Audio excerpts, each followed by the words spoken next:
হে WhatsApp guys, কি অবস্থা সবার? চলে আসলাম আবারও নারুটো ক্লাসিকের নতুন একটি এপিসোড নিয়ে। আজকের এপিসোড কিন্তু হতে যাচ্ছে সেই লেভেলের হাই ভোল্টেজ এপিসোড। তাই সবার আগে বাংলা সেন্সে চ্যানেলটিকে সাবস্ক্রাইব করে বেল আইকনটি প্রেস করে দিন। তো চলুন আর কথা না বাড়াই।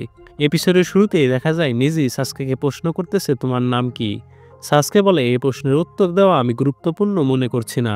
টেন টেন সাসকেকে দেখে একটু ক্র্যাশ খায় এবং দেখা যায় লিপ ভিলেজের নিনজারা সেগুলো দেখে হাসতেছে এবং বলতেছে, চুনিং এক্সাম এবার অনেক মজার হবে, হয়তো শুধু আমাদের জন্যই, ওদের জন্য না। তার মানে বোঝা যাচ্ছে চুনিং এক্সাম অনেক কঠিন হতে যাচ্ছে।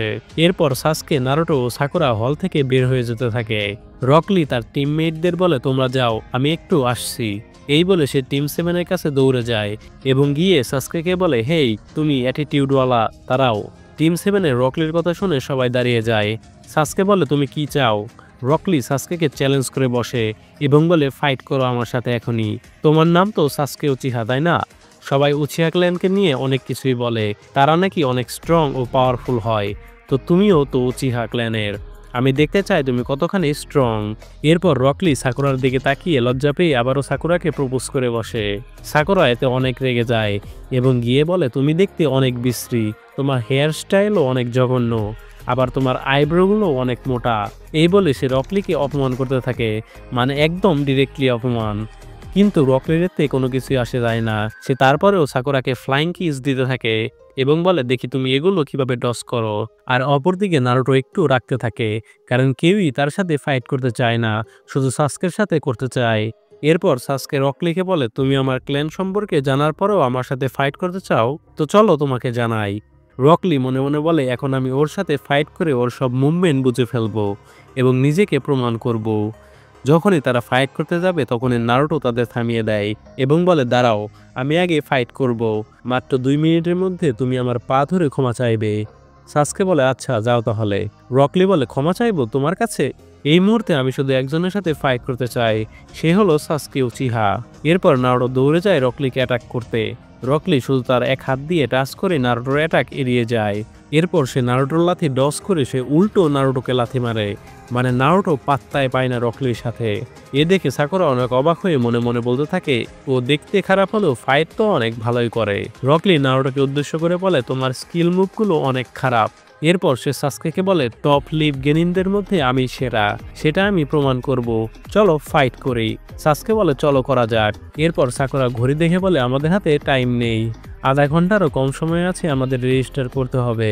সাসকে বলে, শুধু 5 সেকেন্ড সময় দাও আমাকে, আমি ওকে হারিয়ে দেব। এই বলে সে দৌড়ে যায় ফাইট করার জন্য। রকলি প্রস্তুতি নেয় সাসকেকে অ্যাটাক করার জন্য। রকলি মনে মনে বলে, দুঃখিত গাইসেন্সে, এই জুৎসু ইউজ করা নিষিদ্ধ, কিন্তু এরপরও আমার নিয়ম ভাঙতেই হবে। এখানে আপনাদের জানিয়ে দিই, গাই হলো রকলির সেন্সে। সাসকে যখনই রকলিকে ঘুষি মারতে যাবে তখন রকলি সাসকের অ্যাটাকগুলো এড়িয়ে উল্টো তাকে লাথি মেরে বসে। সাসকে বোঝা যায় একে কোনোভাবে হারাতে পারবে না, কারণ এর স্কিল মুভগুলো সে কিছুই বুঝতেছে না। এরপর সাসকে উঠে দাঁড়িয়ে তার শারিনগান জাগ্রত করে এবং বলে, গেনজুৎসু বা নিনজুৎসু তুমি যাই ব্যবহার করো না কেন সেটি আমি দেখতে পারবো। সাকুরা সাসকের শারিনগান দেখে অবাক হয়ে অনেক খুশি হয় এবং বলতে থাকে, সাসকের শারিনগান কাকাশির মতো, এবার সে এই শারিনগান দিয়ে সব মুভমেন্টগুলো বুঝতে পারবে এবং তাকে হারাতে পারবে। উচিহারা আসলে অনেক সেরা। সাসকে এরপর আবারও দৌড়ে যায় মারার জন্য, কিন্তু তারপরও শারিনগান আই নিয়েও রকলির সাথে লাথি খায়। লাথি খেয়ে সাসকে অনেক দূরে ল্যান্ড করে। রকলি দৌড়ে গিয়ে সাসকেকে বলে, তুমি তো দেখলি আমার টেকনিকগুলো কোনো গেনজুৎসু বা নিনজুৎসু নয়। এই বলে সে ফাইট করতে থাকে। সাসকে শুধু রকলির অ্যাটাকগুলো আটকাচ্ছিল, কিন্তু শেষমেশ সে আবারও রকলির কাছে ঘুষি খায়। রকলি বলে, এবার বুঝতে পেরেছো আমি টাইজুৎসু ব্যবহার করছি। রকলি আরো বলে, আমি জানি তোমার শারিনগান যে কোনো মুভমেন্ট বুঝতে পারে, যে মুভ করবে তার আগেই, কিন্তু আমার টাইজুৎসু একটু আলাদা, এটি শুধু কমব্যাট স্কিল। তুমি যতই আমার মুভমেন্টগুলো বুঝতে পারো না কেন, তুমি অনেক স্লো। তোমার চোখ হয়তো আমার আগেই আমার মুভমেন্টগুলো বুঝে উঠতে পারে, কিন্তু তোমার বডি তোমার আয়ের সাথে তাল মিলিয়ে চলতে পারছে না। এবং আমি বিশ্বাস করি পৃথিবীতে 2 ধরনের নিনজা আছে, এক যাদের জন্মগত ট্যালেন্ট থাকার পরেও সেই ট্যালেন্টগুলোকে আরো পাওয়ারফুল করতে কোনো ট্রেনই করে না, এবং দুই হলো আমি, যারা প্রতিদিন ট্রেনিং করে নিজেকে আরো পাওয়ারফুল করার চেষ্টা করে। আর তোমার শারিনগান আমার টাইজুৎসুর সাথে পেরে উঠতে পারবে না। এই বলে আবারও সাসকেকে লাথি দেয়। সাসকে লাথি খেয়ে অনেক উপরে উঠে যায়। রকলিও উপরে উঠে বলে, ন্যাচারাল ট্যালেন্ট হার্ডওয়ার্কের কাছে কিছুই না, এটা এখন আমি প্রমাণ করব, তুমি শেষ। এরপর রকলি তার হাতের ব্যান্ডেজগুলো খুলে ফেলে এবং তার এক শক্তিশালী মুভ ব্যবহার করতে যাবে। যখনই রকলি সাসকেকে মারতে যাবে তখন একটি কচ্ছপের মতো দেখতে এসে কেউ রকলিকে অ্যাটাক থামিয়ে দেয় এবং দিয়ে বলে, থামো রকলি, অনেক হয়েছে। নারুটো তারপর হুঁশ ফিরে পায় এবং অবাক হয়ে মনে মনে বলতে থাকে, এ সাসকেকে হারিয়ে দিয়েছে, কিন্তু কিভাবে? এখানে সাসকের হারার কারণ রকলি অনেক ফাস্ট, শক্তিশালী এবং একজন টাইজুৎসু এক্সপার্ট। সাসকে তাকে আন্ডার এস্টিমেট করেছে, তার গতির সঙ্গে তাল মিলিয়ে চলতে পারেনি এবং এখানে সাসকে তার শারিনজ্ঞানও মাস্টার করতে পারেনি। তাই রকলির সাথে পারা কোনোভাবেই সম্ভব নয়। এরপর রকলি মাথা ঝাঁকিয়ে কচ্ছপটিকে বলে, আপনি এতক্ষণ আমাদের লক্ষ্য করতেছিলেন? কচ্ছপটি উত্তরে বলে, অবশ্যই। তুমি যে শেষের জুৎসুটি ব্যবহার করতেছিলে সেটি নিষিদ্ধ, তা তো তুমি জানো। রকলি বলে, হ্যাঁ, আমি দুঃখিত। নারুটো তাদের এমন কথা শুনে মনে মনে হাসতে থাকে এবং বলে, রকলি কচ্ছপের কাছে ক্ষমা চাইছে, তার মানে কচ্ছপটি ওর সেন্সে। নারুটো দৌড়ে গিয়ে সাকুরাকে বলে, কচ্ছপটিকে দেখেছো? সেটা দেখে মনে হচ্ছে ওর সেন্সে। সাকুরা রেগে বলে, আমি কিভাবে জানবো? কচ্ছপটি রকলিকে বলে, তুমি কি ভেবেছো এইসব লেম এক্সকিউজ দিয়ে তুমি পার পেয়ে যাবে? একজন শিনবি কখনো তার কৌশল প্রকাশ করে না, এই সাধারণ জ্ঞান তোমার অবশ্যই থাকা উচিত। অন্যদিকে সাসকে কিছুতেই মানতে পারছে না সে রকলির কাছে হেরে গিয়েছে। কচ্ছপটি রকলিকে আরো বলে, তুমি কি তোমার শাস্তির জন্য প্রস্তুত? রকলি উত্তরে বলে, হ্যাঁ। কচ্ছপটি বলে, তো এখন বেরিয়ে আসুন গাইসেন্স। রকলি তারপর নারুটোর কথা শুনে অনেক রেগে যায় এবং বলে, তুমি আমার সেন্সেকে নিয়ে কিছুই বলবে না, আমার গাই সেন্সে সবার সেরা। এরপর গাই রকলিকে বলে, এই নাও তোমার পানিশমেন্ট, বলে রকলিকে ঘুষি মেরে রক্ত বের করে, এটা তোমার নিজের ভালোর জন্যই। রকলিও কাঁদতে থাকে এবং কেঁদে তাকে জড়িয়ে ধরে।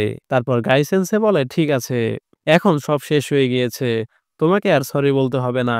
তাদের এরকম করতে দেখে নারুটো এবং সাসকে, সাকুরা তিনজনই ক্রিঞ্জ খেয়ে বসে।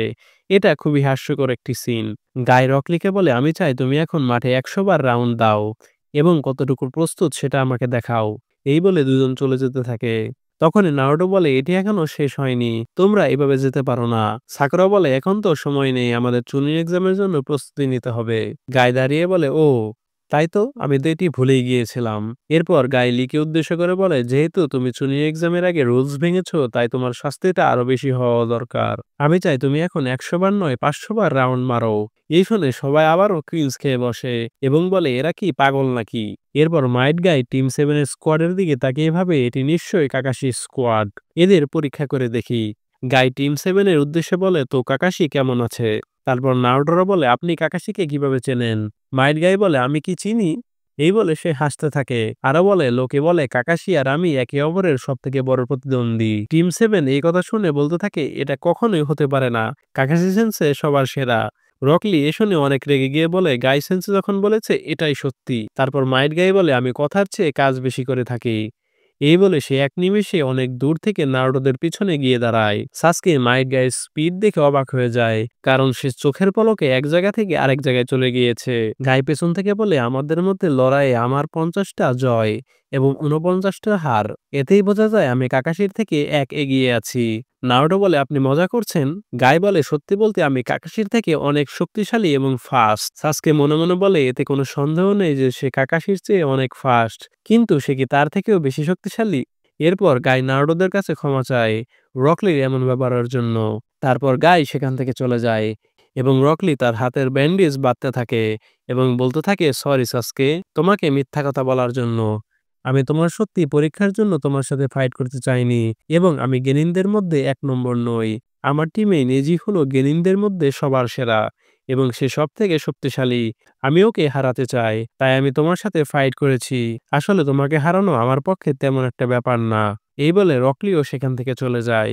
সাসকে তো অনেক রেগে যায়। এরপর নারুটো সাসকেকে হেপাতে থাকে রকলির কাছে হারার জন্য। সাকুরা এতে অনেক রেগে যায়। নারুটো সাকুরাকে বলে, তুমি ওর হাত দেখেছো কত দাগ? বোঝা যাচ্ছে ও প্রতিদিন ট্রেনিং করে। সাসকে বলে, ভালো, ব্যাপারটা অনেক ইন্টারেস্টিং হতে চলেছে, চলো চুনি এক্সামের জন্য যাওয়া যাক। সাসকের এই কথা শুনে নারুটো ও সাকুরার মধ্যে উত্তেজনা আরো বেড়ে যায় এবং তারা যেতে থাকে রেজিস্ট্রেশনের জন্য। আর এর সাথে এপিসোডের সমাপ্তি ঘটে। তো গাইস, এপিসোডটি কেমন লাগলো? সত্যি বলতে অনেক ভালো একটি এপিসোড ছিল। এর পরের এপিসোডটিও হতে যাচ্ছে অনেক ইন্টারেস্টিং। তাই সবার আগে আমাদের চ্যানেলটিকে সাবস্ক্রাইব করে বেল আইকনটি প্রেস করে দিন। ধন্যবাদ।